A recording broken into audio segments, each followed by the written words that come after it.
The darkness of space held many secrets, but none quite like the one floating in the asteroid belt beyond Mars. For 15 years, humanity had been building something in secret, something that would change everything. Captain Doyen stood on the bridge of the ESS Retribution and looked at the stars through the massive viewport. He was a man in his late 40s with gray hair at his temples and scars on his hands from 2 decades of service. His uniform was crisp and perfect, but his eyes told a different story.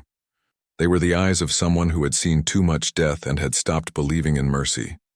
Behind him, Chief Engineer Mireille worked at her station. She was younger than the captain, maybe 35, with short black hair and grease stains on her jumpsuit that never quite washed out. She had designed the heart of this ship, the quantum fold reactor that made it different from anything else in the galaxy. When she looked at the Retribution, she saw hope. When Doyen looked at it, he saw a weapon. The ship itself was beautiful in a terrible way. It stretched almost 2 kilometers from bow to stern, covered in black armor plating that seemed to drink in the starlight. The hull wasn't like other ships. It was alive in a sense, able to learn and adapt from every hit it took. Along its sides, gravity well projectors waited silently, ready to tear apart anything that came too close. Lieutenant Hansu sat at the tactical station, his young face eager and nervous at the same time. This was his first assignment on a capital ship, and he wanted desperately to prove himself. He checked and rechecked his systems, making sure everything was ready. Admiral Jiwoo appeared on the main screen. Her image transmitted from Earth. She was an older woman with steel in her spine and politics in her blood. She had fought for years to get funding for this project, had made deals and broken promises, all to give humanity a chance. "The Valtesh have sent a message," she said without preamble.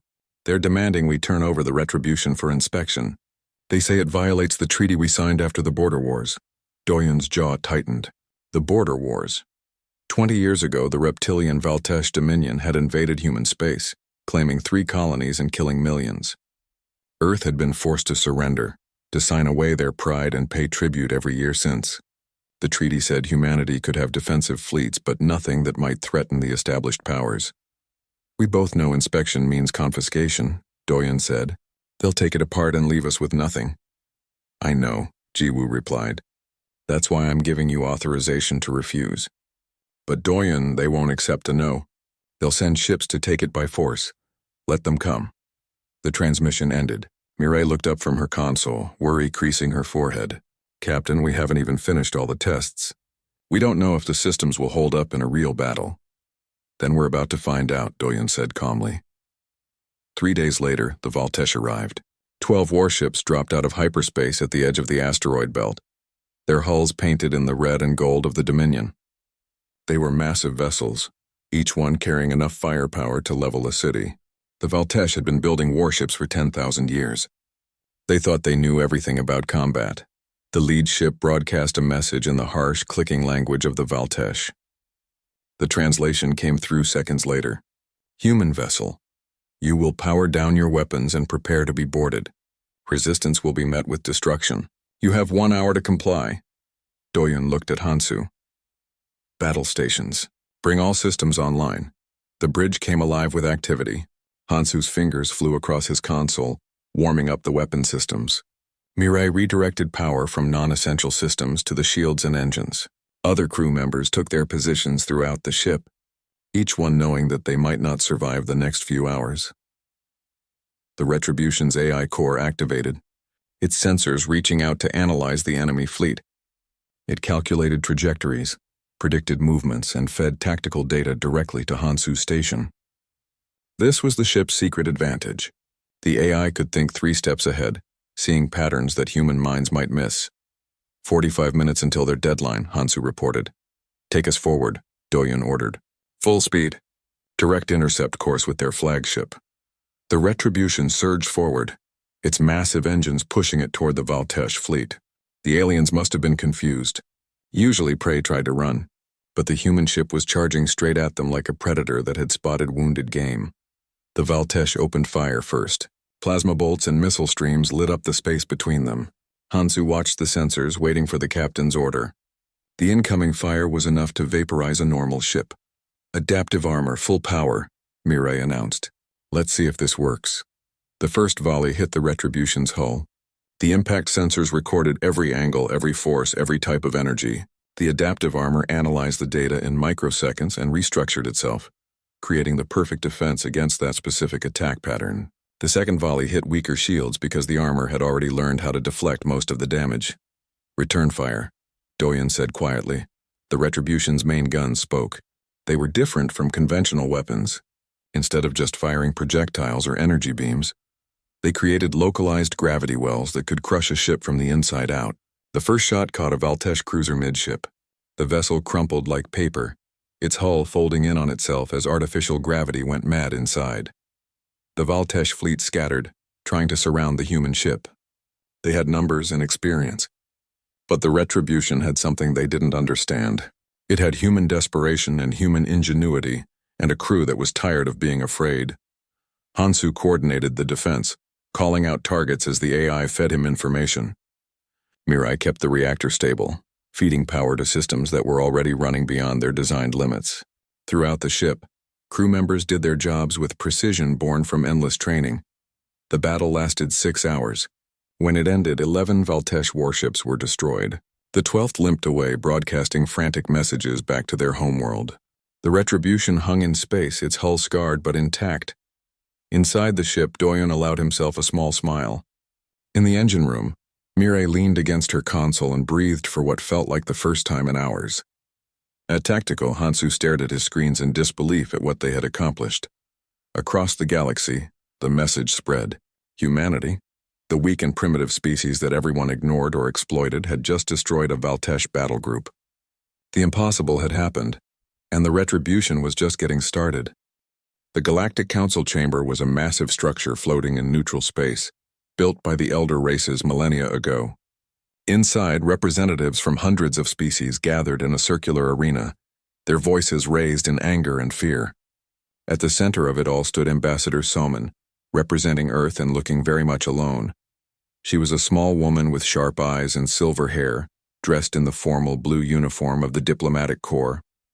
Around her, the 3 major empires were calling for humanity's punishment. The Valtesh wanted revenge for their destroyed ships. The crystalline Luxari conquered spoke of maintaining order. The insectoid Thrain collective buzzed about the danger of letting primitives have advanced weapons. The humans have violated every principle of galactic peace, the Valtesh representative hissed, his reptilian tongue flickering. They must be brought to heel. Soman stood her ground.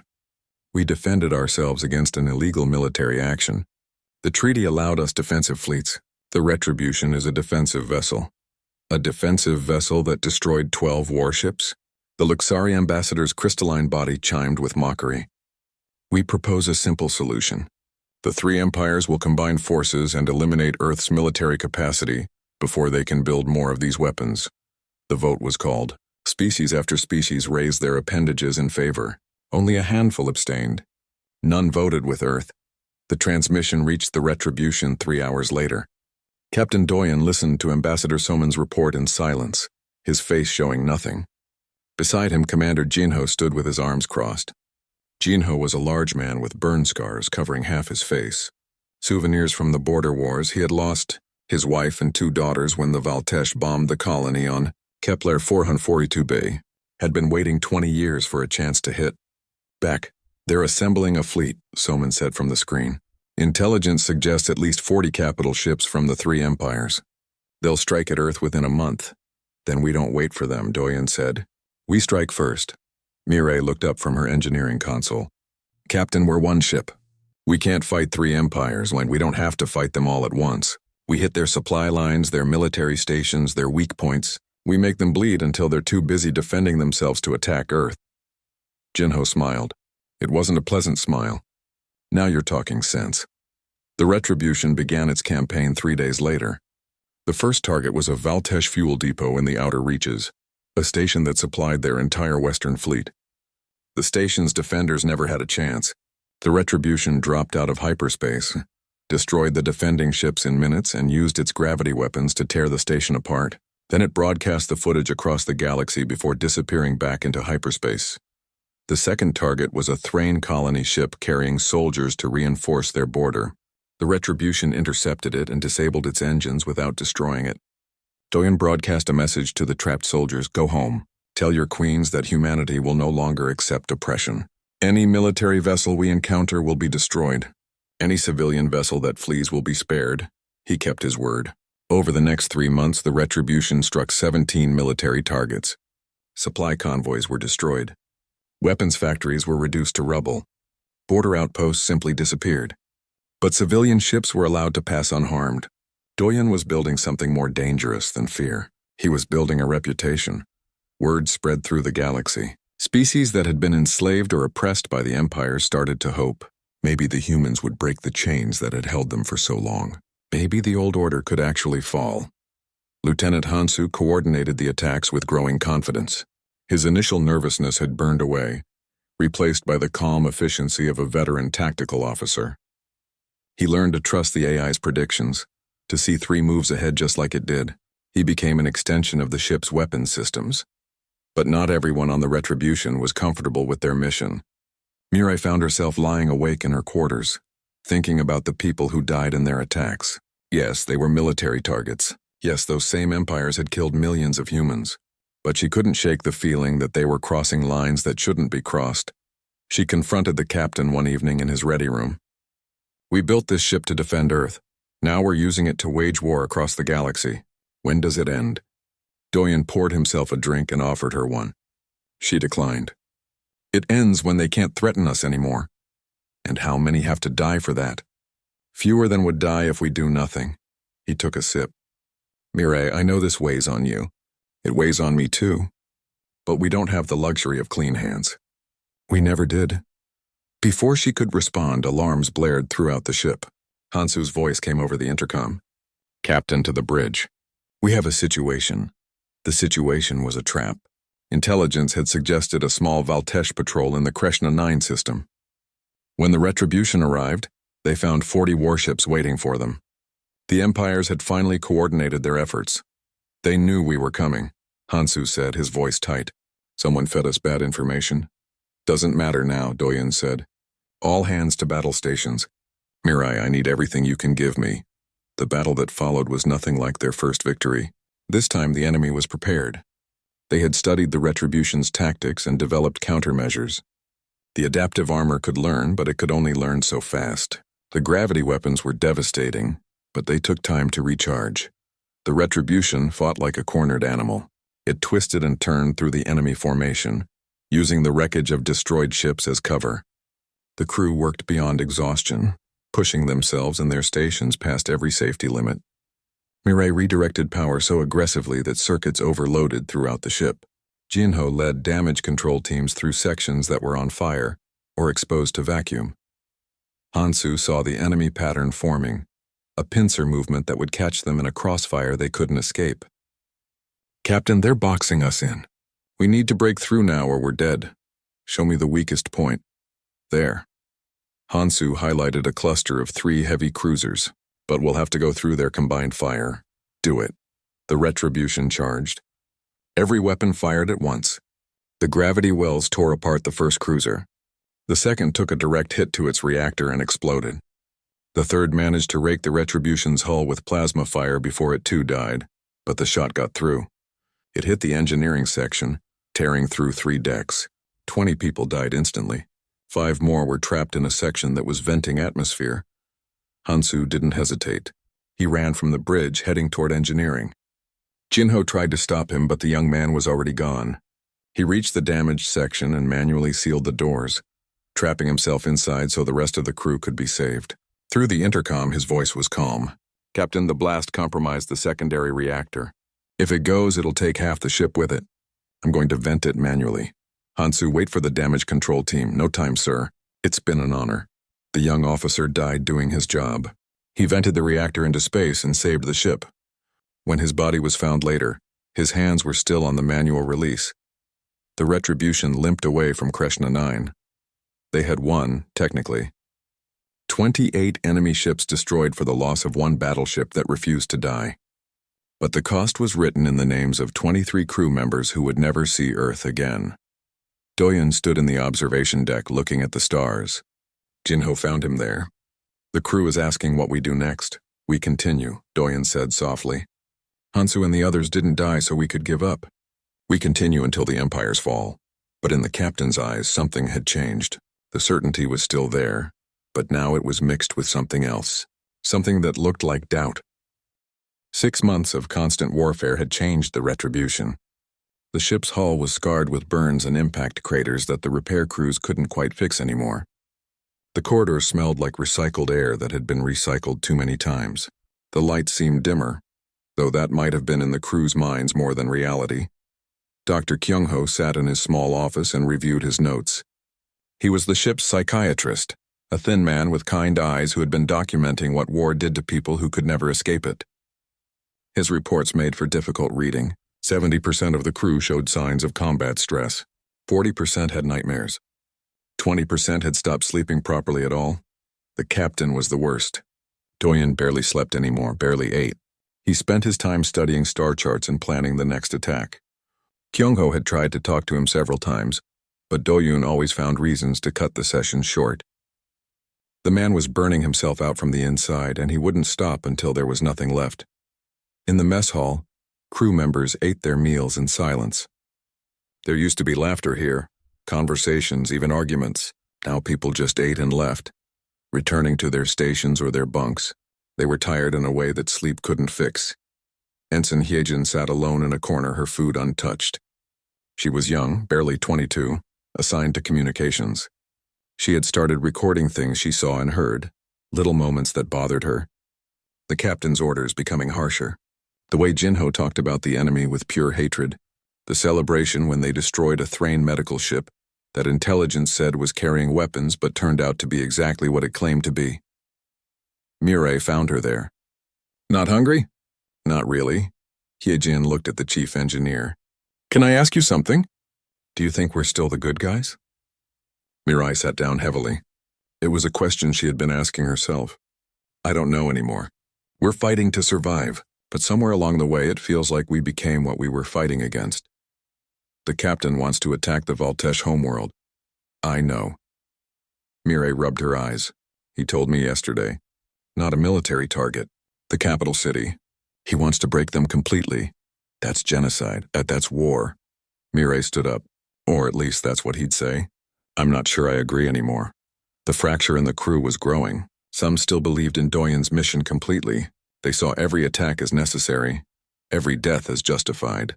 Others were starting to question. A few were actively opposed but kept their mouths shut because speaking up felt like betraying the crew. The three empires were falling apart. The Thrain Collective had broken into civil war as different hive queens fought for dominance. The Luxari conquered had recalled all their fleets to defend their core worlds. The Valtesh Dominion was offering peace talks, though everyone knew it was because they were losing. Admiral Jiwoo sent multiple messages ordering the Retribution to stand down and return to Earth. Doyen ignored everyone. He was too far gone, too deep into his mission to stop now. Earth was safe. The empires were broken. But for Doyen that wasn't enough. They had to pay for every human life lost in the border wars. They had to suffer the way he had suffered. Jinho supported him completely. The commander had waited 20 years to see the Valtesh burn, and now that it was within reach, nothing would make him stop. He pushed the Marine units harder, ran more aggressive boarding operations, took fewer prisoners. Mireille decided she had to act. She called a meeting in the engineering bay with department heads she thought might listen. Kyung-ho came. So did the chief medical officer and the head of the damage control teams. Hyejin came too with her recordings. "The captain is planning to attack the Valtesh homeworld," Mireille said without introduction. "Military and civilian targets.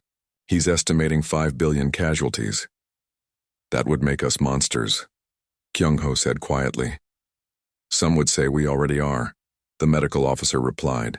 "But this would cross a line we can't uncross. So what do we do?" Someone asked. "Mutiny?" The word hung in the air like a curse. Mutiny meant betraying your crew, your captain, everything the military stood for. But what did you do when following orders meant becoming a mass murderer? Before anyone could answer, the ship's alarms went off. Not combat alarms, emergency distress signal alarms. Someone was broadcasting an SOS on all frequencies. Everyone rushed to their stations. On the bridge, Doyen was already listening to the transmission. It was in the Valtesh language, translated by the computer, A colony called Vecran 7 was under attack, but not by humans, by something else. The transmission included visual data.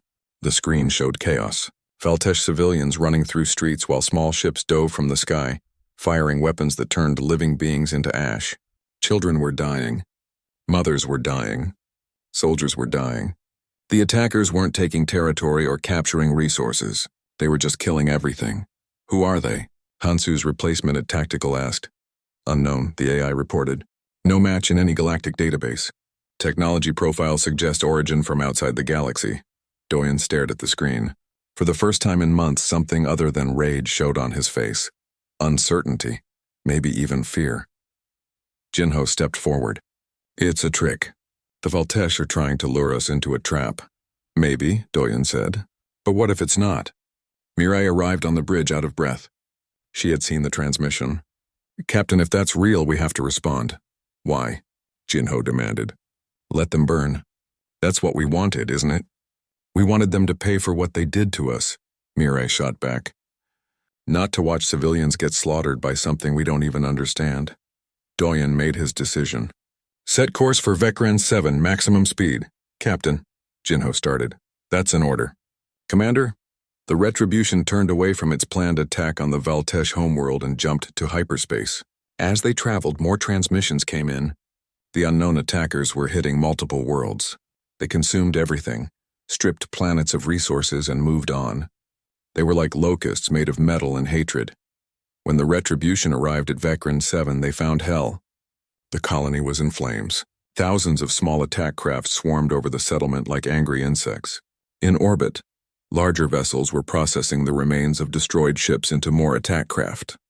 The enemy was growing stronger by eating the defeated. Analysis, Doyen ordered. Self-replicating machines, the AI responded. They used defeated enemies as raw materials to create more units. Estimated time to complete consumption of the colony, 4 hours. How many craft? Approximately 12,000 small units. 20 large processors. Unknown number in reserve. Mirai checked her screens. Captain, they're adapting to the Valtesh weapons in real time.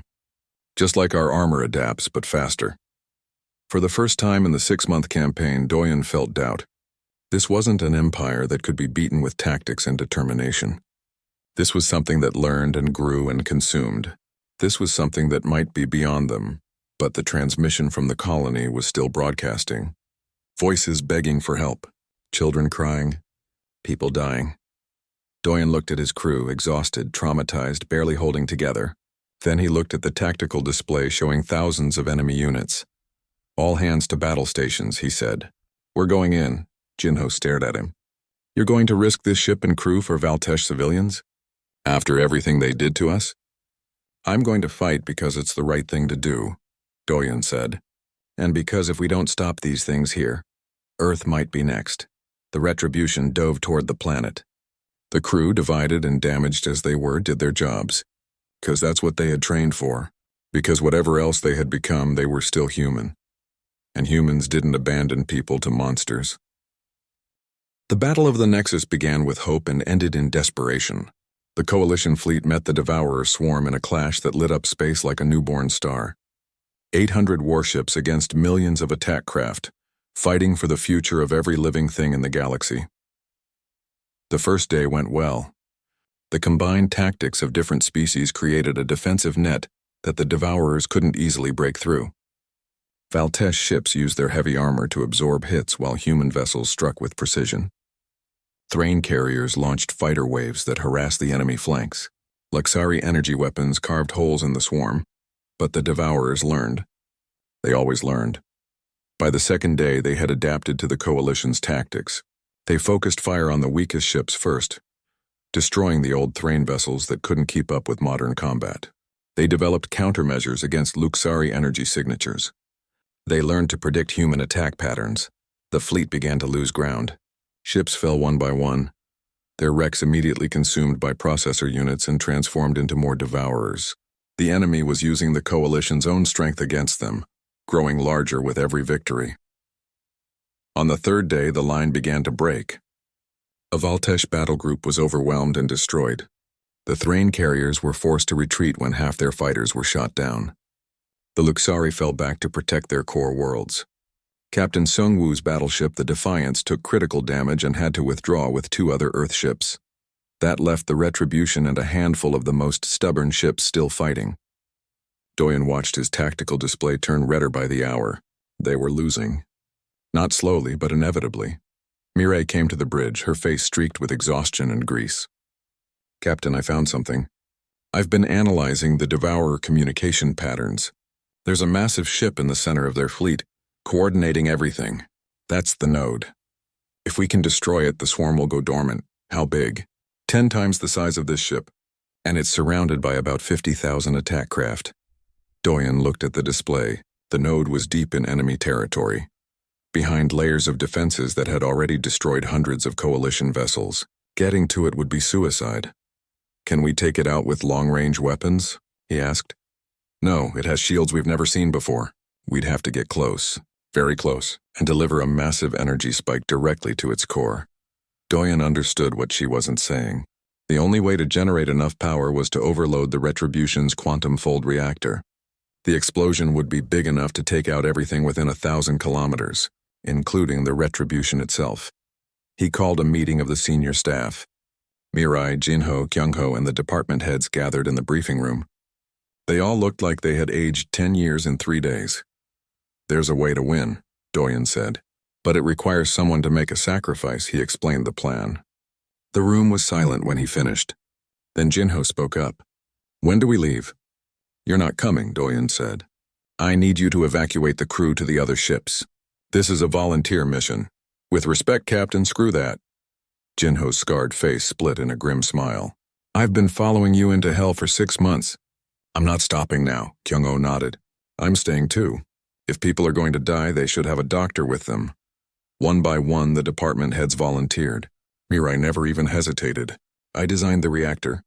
No one else knows how to overload it properly. I'm staying." Doyen tried to order them to leave, but they refused, so he made an announcement to the entire crew. He explained the mission, the odds, and the outcome. He gave them 1 hour to transfer to other ships if they wanted to live. Not a single person left. 847 crew members stayed on the Retribution. Some because they believed in the mission, some because they couldn't abandon their friends, some because they were too tired to be afraid anymore. But they all stayed. The Retribution began its final run. The ship pushed through the Devourer swarm like a knife through cloth. Mirai redirected every bit of power to the engines and weapons. The shields were failing. The hull was taking damage faster than the adaptive armor could compensate. But the ship didn't stop. Jinho led marine teams through the corridors, sealing breaches and fighting off Devourer drones that managed to board the ship. They fought with rifles, then pistols, then knives, then bare hands. They died defending their ship and their crew. Kyungho worked in the medical bay even as the ceiling cracked and collapsed around him. He treated burns and broken bones and wounds that no one should survive. He saved lives until the very end.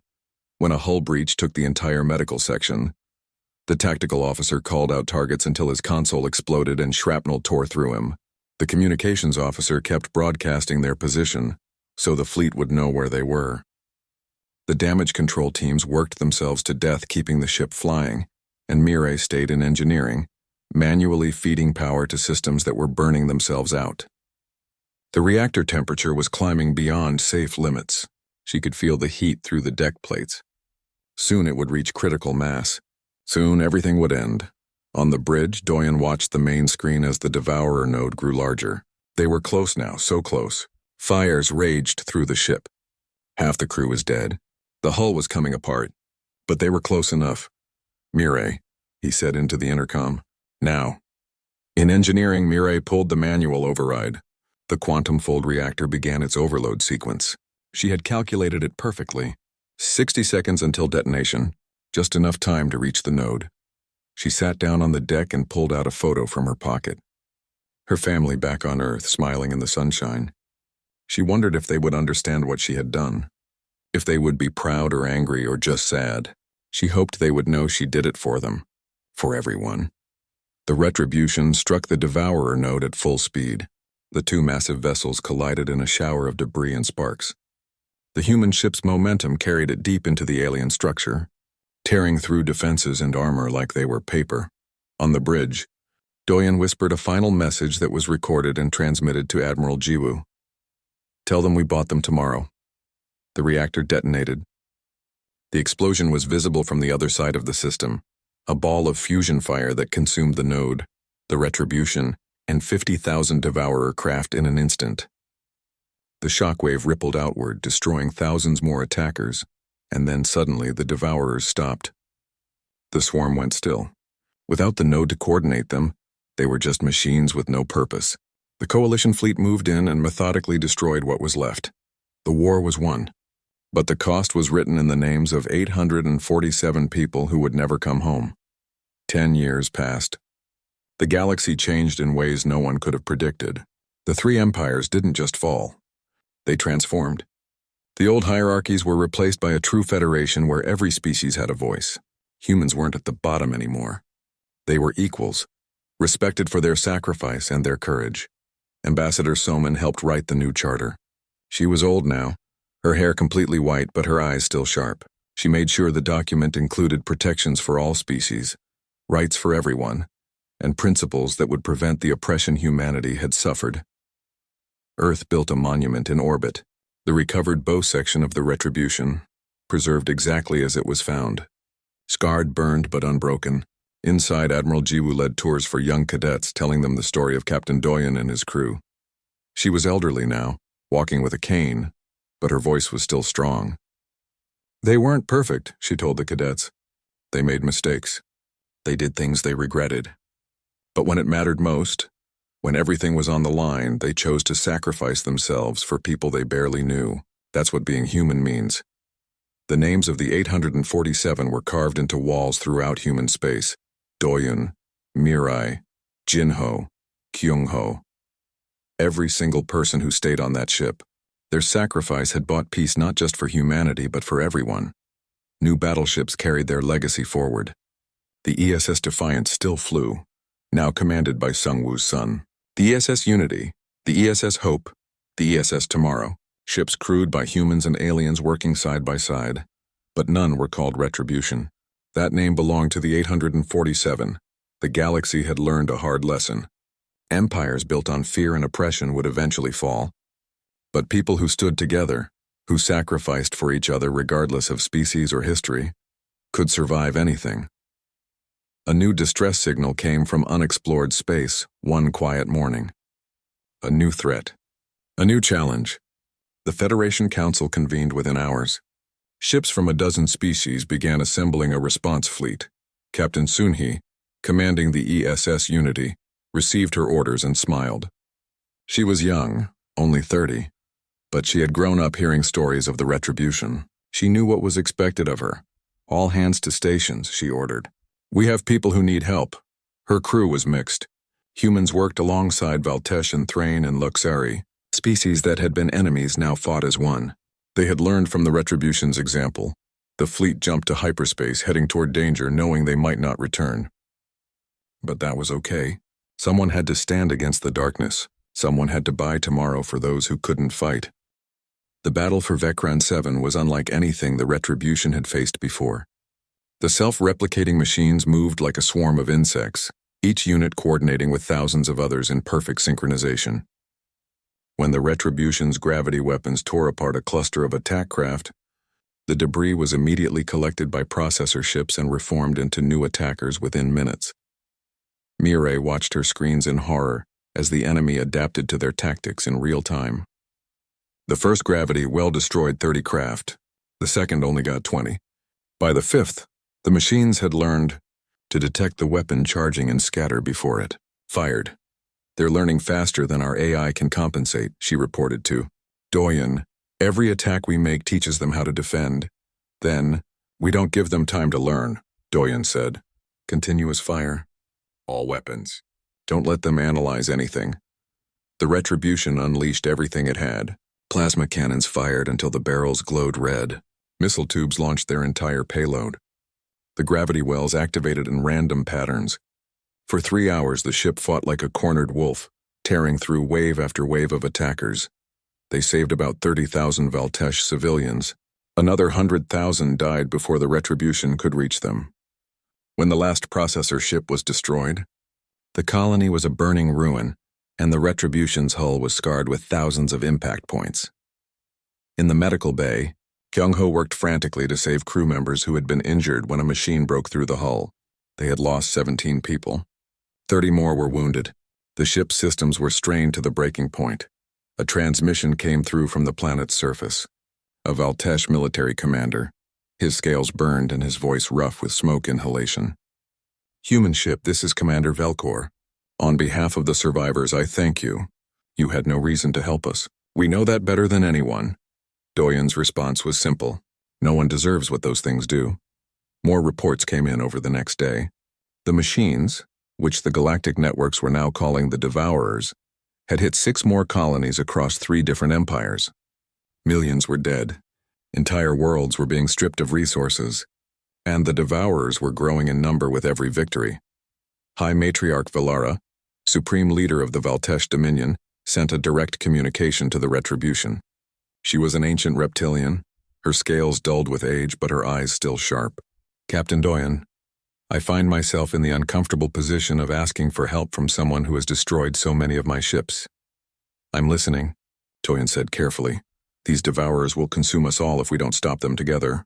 The Valtesh Dominion formally requests a military alliance with Earth. Temporarily, of course." "Of course," Doyen said with a thin smile. "What are you proposing?" "A combined fleet. My ships, your technology, and whatever forces the Luxari and Thrain can contribute. We gather at the Nexus station in 1 week to plan our defense." After the transmission ended, Jinho spoke up. "You can't seriously be considering this. It's obviously a trap." "Maybe," Doyen admitted. "But she's right about one thing. If we don't stop the Devourers, there won't be anyone left to fight." Mireille felt a strange sense of relief. For months they had been the hunters, the aggressors, the ones everyone feared. Now they had a chance to be something else. Maybe even heroes again. 3 days later, 4 new ships arrived from Earth. Leading them was the ESS Defiance, a sister ship to the Retribution. On its bridge stood Captain Sung-woo, a man in his 50s with a neat beard and a reputation for following orders to the letter.